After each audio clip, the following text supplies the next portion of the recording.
You talk about having a compelling business narrative. So, could you expand a little bit on what you mean by that?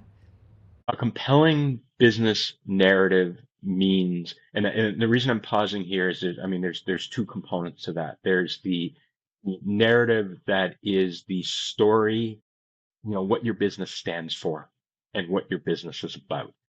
One of the areas that I do a lot of work in is with agencies, marketing agencies, et cetera. And so if you're a marketing agency and you service every kind of client and you provide 12 different services, it's hard to have a narrative.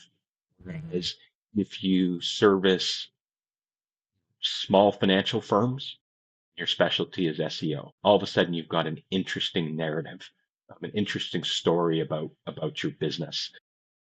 That there's that side of it, and so what I encourage owners to do, and look at the in the early stages of your business, narrative is less important than being able to stay afloat and earn enough money to keep the doors open.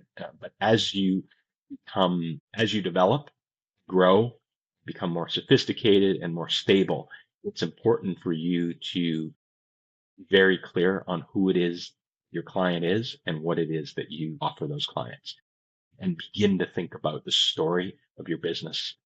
And, that can extend beyond, what the business does to how you provide services, how you manage your team, et cetera. But just having a simple way to describe your business and what it is that you do, I think is very important. And it's one of the things that I do when I'm looking at businesses to help. I look at their website and I see, is there a story there? Is there something that's interesting there? Buyers are looking for something interesting. And so for me, if I can help someone, I start with, is there a story or is there something interesting there about their business that would be appealing? The second component of narrative is what I call a growth plan. So what's the story? And I don't mean story as in fabrication, but what is the story you can share with a buyer about what they can do with your business once it's in their hands?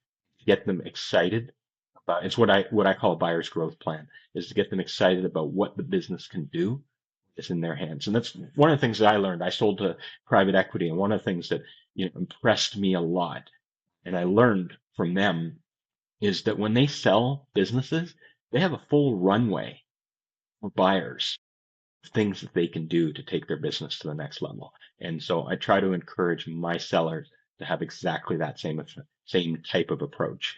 Something in there, a story, a narrative that will get them impressed or have them impressed about what the business can do in their hands.